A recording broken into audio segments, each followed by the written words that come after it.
Hi YouTube, welcome back to Wtf Rc Cars. So, the G7P.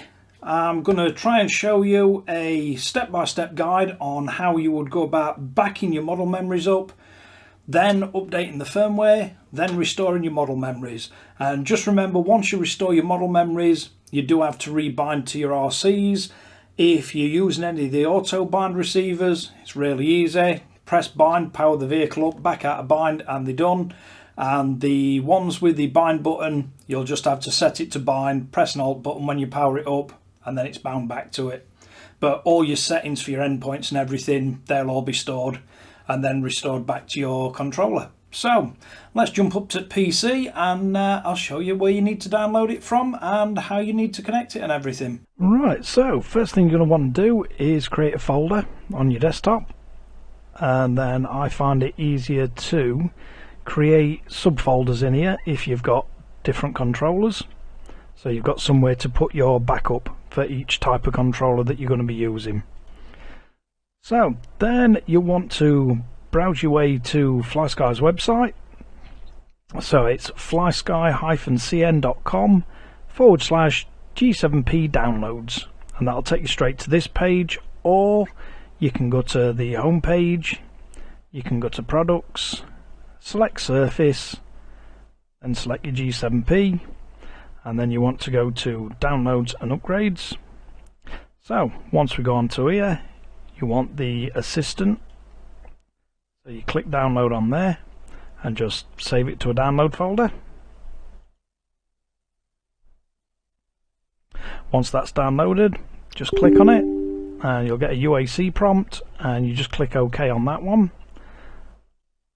Then you'll get this where it asks you where you want to install it, so just click next, tell it to create a desktop icon and then install, and then leave a ticking box to launch assistant, and that'll launch it for you. And what you can do is you can get your desktop icon, drop it into your assistant folder, and that'll keep everything together. And then it's just a waiting game, because it does take a while for this to connect. So I'll cut this bit out, but don't be worried if it takes 5 minutes or more. That's just normal.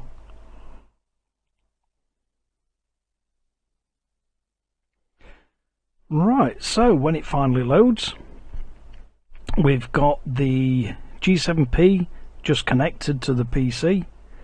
It's just plugged in by a USB cable. Don't use any long cables or cheap cables. Use a good quality USB-C cable, else you will get a chance of corrupting your firmware. So if we click on the actual picture, we can see we're running on 1023, and then what we need to do is go to export, because we want to back up as model memories, and then you can click load TX, so this will read all your memories off your device. Just find it easier to select all and then click export. Then it'll ask you where you want to save it. So we go into as Assistant V3 folder, then the G7P, and you can name it whatever you like, but if you just press save, then all that's doing is backing up all your model memories. Then once you've got that done, you can click back on the update page. Then what we're going to need to do, and I shall get you a picture of this in shot so you can see what you need to select.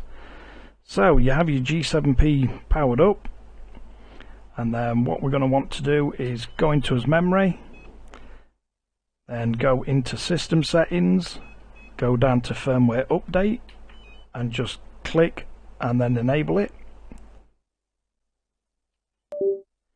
It does tell you to make sure your batteries are charged in the actual transmitter. You'll see it disappear, then it'll come back. Then we can click firmware update. We've already backed up, so we don't need to do anything with that. So we can click update. You can select 1024, which is the latest, and then click continue. And this should quickly download the new firmware for you. And this thankfully doesn't take very long, and then it will attempt to write the firmware.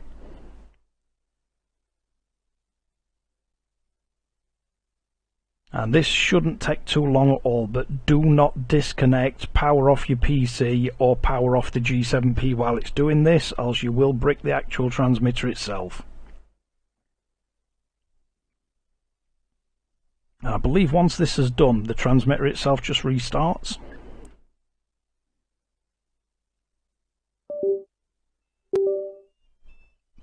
So you'll hear the tones of the transmitter restarting.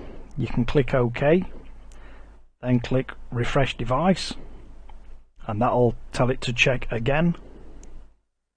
And then we see the information's updated. So we're now on firmware 1024. So you can then go to import, then you want to load, and if it doesn't open on the correct page, you just need to browse back to the folder that you made the save in. So then we can click open, and this should load to a page that shows you what you're going to be importing. So you don't have to select anything, you can click import. Then on the right it'll show you the actual G7P, on the left it shows you all your models. So if you just select all, click add, that's going to put them on the G7P, and then press OK. And you get import successful. If you want to make sure that they are on your controller, you can either just flip through the menus and have a look, or you can click export and load TX, and this is now reading from the G7P's memory, so you can see they're all on there. So that's it, all updated and fully working. Right, well, let's close this one out. Right, so there you have it, nice and easy, using Assistant V3. All model memories backed up, restored, and then you just need to bind back to the individual RCs. So let's see if we can get this to work in Frog, because the Frog has the, I think it's the FS R4P. So this is an auto bind receiver. So let's just jump in and switch as model memory. So we switch it to Frog, and then into his RX menu, down to bind, one-way analog.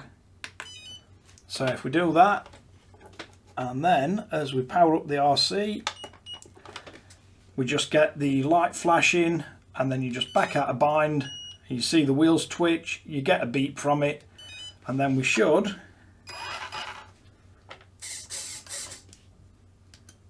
and I believe we've got this one set up on the gyro as well. So I think that's off. Let's see. Yep. So we've got gyro, adjustable, as steering's back, and as throttle brake and reverse. So hopefully you find that useful or entertaining. Don't forget to like and subscribe, share to friends and family, and catch you guys again in the next one.